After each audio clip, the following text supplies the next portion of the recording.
What's up guys, it's Tommy here and welcome to a very exciting Liverpool transfer news video where we will talk about Jude Bellingham and the latest update on the interesting Jude Bellingham transfer saga, but also Frank McAvenny, a pundit who was a former West Ham striker. He actually claimed that Liverpool are guaranteed to announce a new signing very soon. So we will have all the details of that as well in this video. So if you enjoy these videos or if you are new around here, make sure to leave a like, subscribe, and also turn on the bell notifications so you never miss the latest Liverpool transfer news updates. And I'm not sure how much of an inside information Frank McAvenny has, but he said that he wouldn't think Liverpool will sell any more players after we already sold, Minamino and Sadio Mane. Divock Origi left on a free transfer. We also sold Neco Williams. He said, I wouldn't imagine anyone would want to leave Liverpool at the moment. Jota's injury will be a big blow, but they have got replacements for him.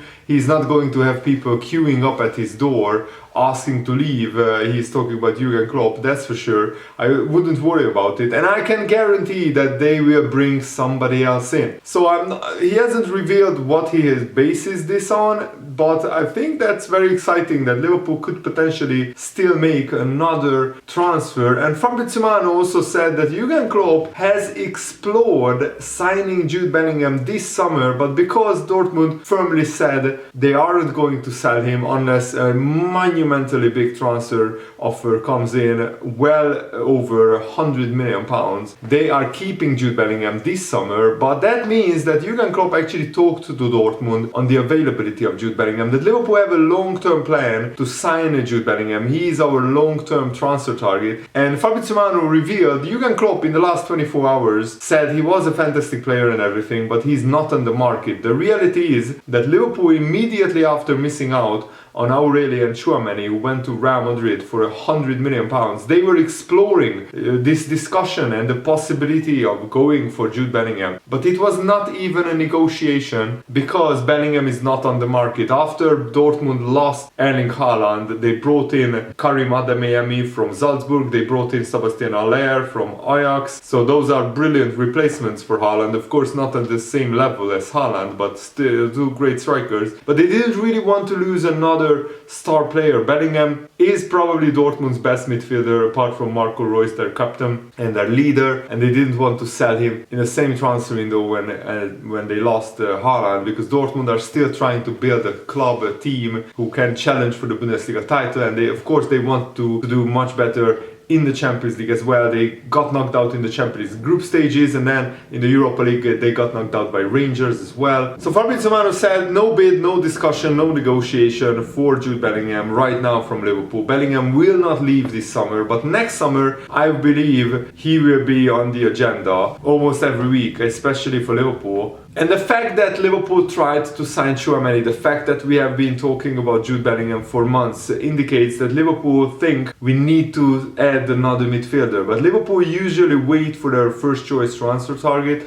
When we couldn't sign Virgil van Dijk one summer, we didn't go for another centre back. We actually just waited until the first opportunity, which was the next January transfer window, and bang, we signed Virgil van Dijk, and the rest is history. He became one of the best centre backs in Liverpool's entire history. And Jude Bellingham could become one of the best midfielders in Liverpool's history. I'm pretty convinced that he has all the tools, all the talent to do that. He's only still 19 years old, but he's behaving on the pitch and off the pitch a lot more maturely than a 19-year-old kid. I mean, remember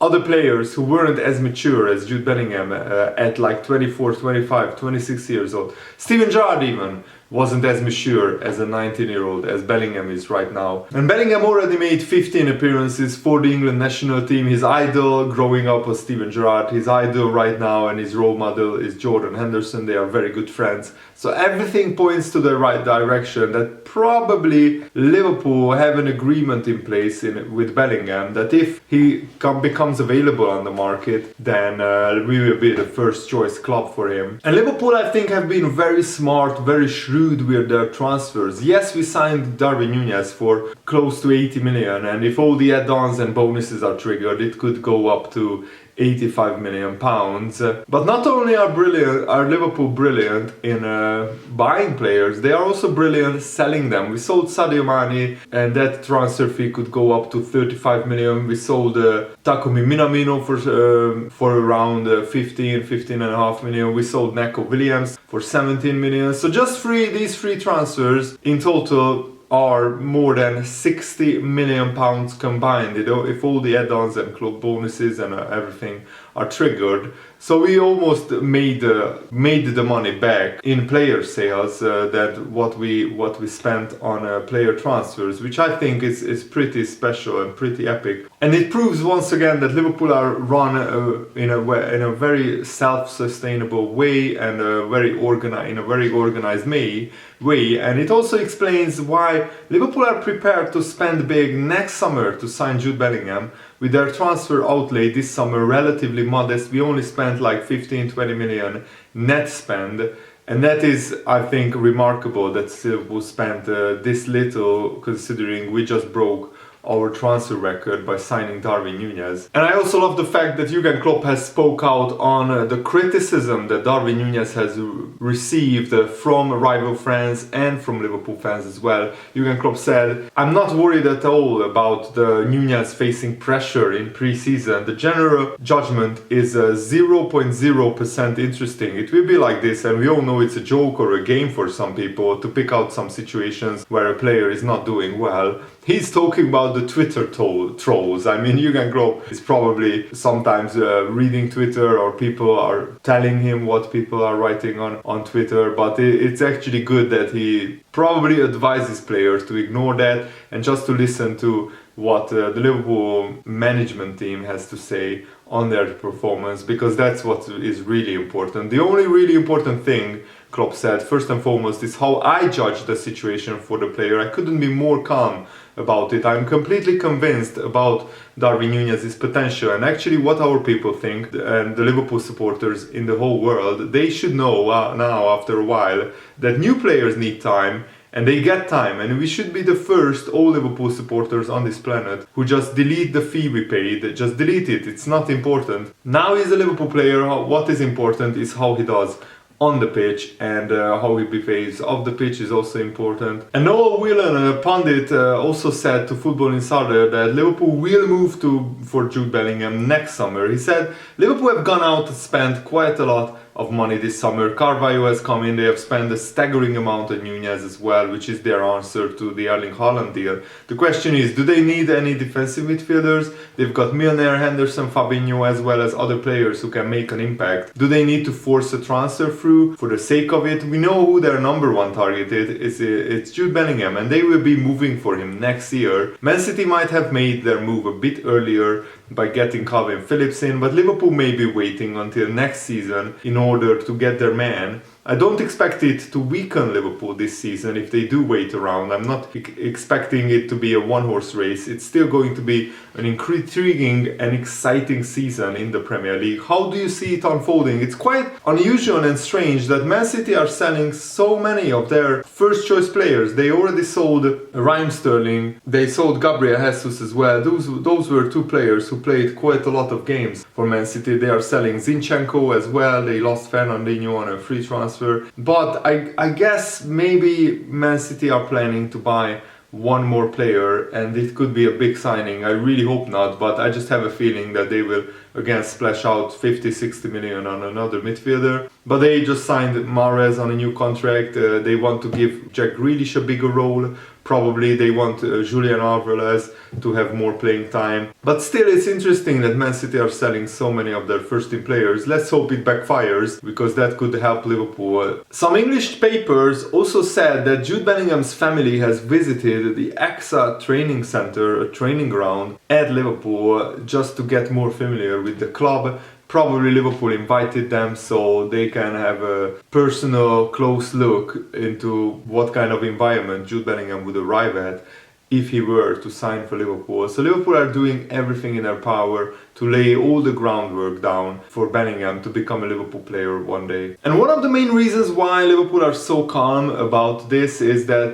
they just see Jude Bellingham as a long-term project. He's only 19 years old, so there is no harm for Liverpool to wait one more year and for Bellingham to play a lot at Dortmund, to develop further. He becomes a better player 1 year from now, that's for sure. And also, Liverpool see Jude Bellingham as the long-term replacement for Thiago Alcantara. We don't want to say goodbye to Thiago anytime soon, don't get me wrong, but he's over 30 years old, and sooner or later Thiago will leave Liverpool, maybe in 2, maybe in 3, maybe in 4 years, who knows. But in the meantime, if we sign Jude Bellingham as Thiago's long-term replacement or successor, whatever you want to call him, that's actually a very good planning and forward strategy to use, to implement by Liverpool. One thing is for sure, Liverpool already have a lot of very exciting young midfielders, Harvey Elliott, Curtis Jones, we have Fabio Carvalho as well, who is more of an attacker, but he can play in midfield as well. So the future is very bright for Liverpool already, and I'm really looking forward to the season. The one thing I'm worried about is injuries. Let's hope Alex Oxlade-Chamberlain's injury is not serious, let's hope Diogo Jota's injury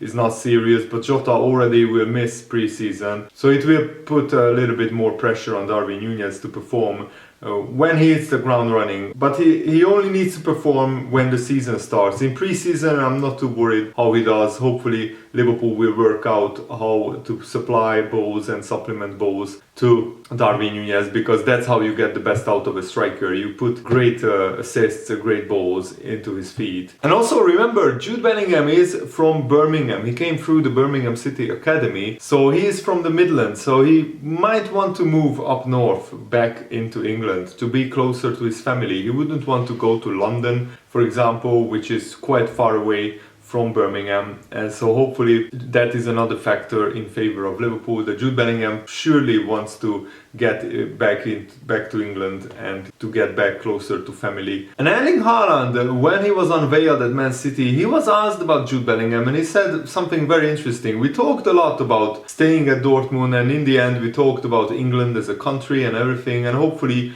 he's happy for me. But when he was asked directly if he was expecting Bellingham to follow him to the Premier League, to move to the Premier League in the future, good question, he said with a laugh, we will have to see. So probably he already knows that Bellingham sooner or later will come back to the Premier League, but he also probably knows he won't come back to the Premier League to play for Manchester City. That would just make Man City even too strong. I think Bellingham and Liverpool are a match made in heaven. It really feels like a Liverpool type of player already. So let me know, what is your feeling about that? And former Arsenal and England player Paul Merson also said that Liverpool are crying out for a midfield player. I don't think their midfield is strong enough.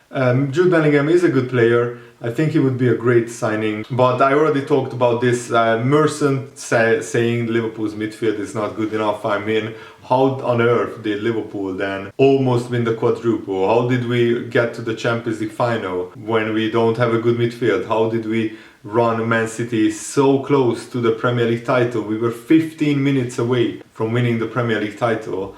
And also we won the League Cup and the FA Cup. So without a great midfield, that's actually a perfect, brilliant achievement from Liverpool. Imagine if we had a great midfield. I mean, I'm sarcastic, obviously. Paul Merson just doesn't really rate Liverpool's midfield, and that's fine. He's entitled to his opinion, but I'm entitled to mine as well, and I just don't agree with him at all. And Trent Alexander-Arnold also said that it's still early days for Darwin Nunez, not even a week with him around the team. He's still kind of learning how we play, we are learning how he plays, and soon enough we will get that connection. I'm sure he will be able to supply him with the ball to score the goals. You can see he's itching for that first goal, but I'm sure once it comes, it will be like London buses. We will back him obviously out there today playing with him, you know, to start that number 9 movement that he's got, the runs that he makes where he wants the ball. It's just about finding that connection, and soon enough it will be all good for us.